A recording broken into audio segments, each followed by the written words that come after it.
ایک صاحب صورتحال آپ کے سامنے ان ٹرمز آف جو میں ابتدائی میں بات کر رہا تھا کہ امریکہ سے تو بڑی ہی حوصلہ افزا قسم کی آوازیں آ رہی ہیں اور ہر حوالے سے لگ رہا ہے کہ پاکستان کے ساتھ جو تعلقات ہیں وہ بہتر ہوتے جا رہے ہیں. انڈیا میں جو اگر آپ ان کا میڈیا دیکھیں, ان کے لوگوں کو, ان کے جو تجزیہ کار ہیں, ان کے جو ٹویٹس ہیں اور دیگر ان کے جو رائٹ اپس ہیں وہ دیکھیں تو وہ وہاں تو صف ماتم بچھا ہوا ہے کہ یہ ہم کیا کرنے گئے تھے اور ہم تو خود تن تنہا ہو گئے. اس ساری صورتحال میں, اور یہ آرمی چیف کا جو میں ذکر کر رہا تھا شاید وہ بھی اگر چلے جاتے ہیں, اس ساری صورتحال میں جو پاکستان تحریک انصاف کا بالکل دوسری طرف کا ایک رد عمل ہمیں آنا شروع ہو گیا ہے کہ وہ امریکہ میں جو احتجاج پلان کر رہے ہیں, گورنر پور صاحب نے کہہ دیا کہ جی ہم تو اسلحہ لے کے اس بار آئیں گے, فلانا کریں گے. یہ کیا, واٹ ایکسپلینز دس کہ یہ بالکل الٹی طرف یہ معاملہ چل رہا ہے؟ بات صاحب بیسیکلی جو بھی یہ لوگ سوچ رہے ہیں, میں یہ سمجھتا ہوں کہ ان کو یہ پہلے بھی آ چکے ہیں, پہلے بھی یہ کام جو بھی سوچ رہے ہیں یہ کر چکے ہوئے ہیں, اس کا رزلٹ بھی انہوں نے دیکھ لیا ہوا ہے. ریاست کے اگینسٹ اور ریاستی اداروں کے اگینسٹ آپ کو اس قسم کی حرکت کرتے ہیں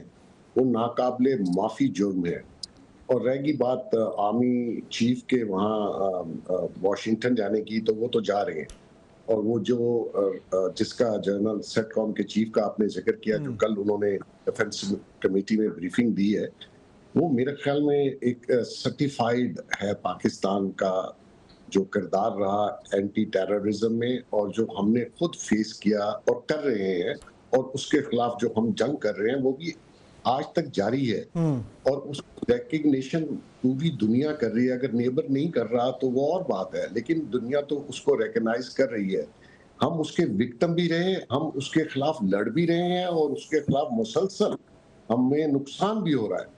تو مقصد یہ ہے کہ ایسی صورتحال میں اگر پی ٹی آئی یہ سمجھے کہ اگر کوئی ملک سٹیبل ہونے کی طرف جا رہا ہے,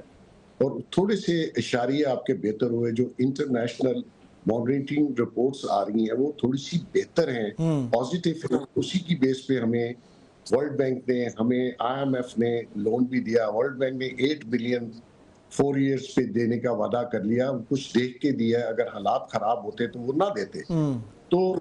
اگر تو یہ احتجاج صرف اس بانی کی رہائی تک ہے کہ جی اس کو چھوڑ دیا جائے, تو وہ میں ان کو خبر دینا چاہتا ہوں کہ وہ تو اس طریقے سے رہا نہیں ہوں گے. وہ صرف کورٹس کے ذریعے جو ایک ڈیو کورس ہے اسی میں رہا ہو سکتے ہیں. اس کو ٹائم لگے, نیچرلی پاکستان کی عدالتیں جس قسم کا انصاف مہیا کرتی ہیں دیر سے, وہ سب کے سامنے ہے, تو اس کا انتظار کیجئے. رہ کی بات اگر وہ سمجھتے ہیں کہ پھر دوبارہ سے چڑھائی کر کے دھمکی امیز بیانات دے کے ریاست یا ریاستی اداروں کے خلاف ان کو کوئی ریلیف مل جائے گا, تو میں سمجھتا ہوں ان کے لیے ایک بری خبر ہے. یہ جو امریکہ میں کرے, میں بلکہ اس سے پہلے میں اس پہ جاؤں, یہ میں اس پہ تھوڑا سا ریڈ اپ کر رہا تھا, تو یہ آپ ظاہر بات ہے آپ تینوں تو ماشاءاللہ کیونکہ ایکسپرٹس ہیں تو آپ کے تو نالج میں یہ ہوگا, لیکن ہمارے بہت سارے ناظرین کو شاید اس بات کا اندازہ نہ ہو کہ یہ جو جنرل کوریلا ہیں یہ سینٹ کام کے کمانڈرز ہیں. اچھا, ان کا جو فوج کا یا آرم فورسز کا جو سٹرکچر ہے وہ ہمارے سے تھوڑا ڈیفرنٹ ہے. سو بنیادی طور پر جو ان کی 6 کمانڈز ہیں اس میں یہ سینٹرل ہے, سدرن ہے, افریقن ہے, ناردن ہے, یہ کمانڈ جو ہیں ان کے اوپر جو کمانڈر بیٹھے ہوتے ہیں یہ 4 اسٹار جنرلز ہوتے ہیں,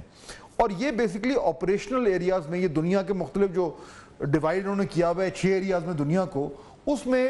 ان کے نیچے ان کی آرمی, ایئر فورس, نیوی اور مرینز یہ سارے ان کے نیچے ہوتے ہیں, اور ایکچول آپریشنل کمانڈ جو ہے وہ اس 4 اسٹار جنرل کے پاس ہوتی ہے. اچھا, جو انٹرسٹنگ بات ہے وہ یہ ہے کہ جو ان کے chairman joint chief of staff ہوتا ہے امریکہ کا, اور ان کے جو آرمی, نیوی اور ایئر فورس کے چیفز ہوتے ہیں وہ ایکچولی پریزیڈنٹ کے ایڈوائزرز ہیں, اور ان کا آپریشنل رول نہیں ہے. یہ بڑی انٹرسٹنگ بات ہے جو شاید لوگوں کو نہیں پتا. وہ بیسکلی اپنی فورسز کو, ان کو ٹرین کرنا, ان کو ریڈی کرنا, ان کو ہائر کرنا, یہ ان کا کام ہے.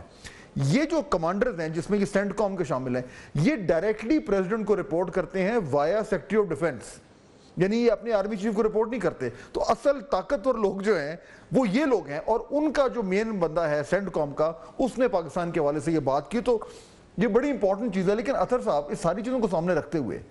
یہ جو امریکہ میں احتجاج کا جو پلان بنانا شروع کر دیا انہوں نے کہ جو ہم آئیں گے, اور جس طرح کی وہ زبان استعمال کر رہے ہیں, واٹ ایکسپلینز دس؟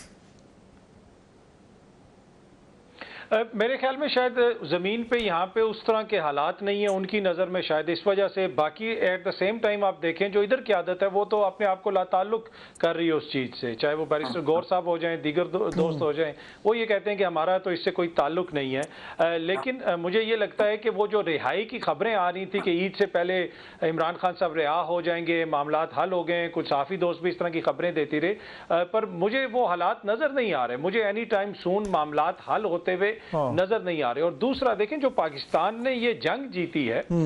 یہ آج امریکہ جو پاکستان کی تعریفیں کر رہا ہے اور دنیا پاکستان کو سن رہی ہے، یہ ویسے نہیں سن رہے. یہ تو سارے جا کے انڈیا کے پیچھے کھڑے ہو جاتے تھے، انڈیا ایک الزام لگاتا تھا اور پاکستان کے اوپر دہشت گردی کے الزامات لگنے شروع ہو جاتے تھے. کل جو سینٹ کام کے چیف نے جو کہا کہ جی دہشت گردی کی جنگ میں پاکستان کا کلیدی کردار ہے، اور اس کے بعد سے اگر آپ انڈین کامنٹیٹرز کو سنیں، کل بھی میں نے ایک دو پروگرام دیکھے، آج بھی میں انٹرنیٹ پہ دیکھ رہا تھا، ان کی تو حالت بری ہوئی ہے کہ بھائی یہ تو کمپلیٹ فیلئر ہے مودی کی ڈاکٹرائن کا اور اس کی پالیسی کا، کہ جس طرف وہ پاکستان کو لے کے جانا چاہتا تھا. تو میرے خیال میں ان حالات کے اندر جہاں پہ پاکستان کے حوالے سے امریکہ بھی ایک پازیٹیو سوچ رکھتا ہے، اور اس کی بنیادی وجہ وہی ہے جو میں نے پہلے بھی آپ سے شیئر کی، تو ان حالات کے اندر مجھے نہیں لگتا کہ حکومت پہ کوئی ایسا دباؤ آئے گا. پہلے تو تحریک انصاف والے ٹرمپ کے حوالے سے بھی کہتے رہے کہ وہ دباؤ ڈالیں گے، کوئی اور دباؤ ڈالے گا.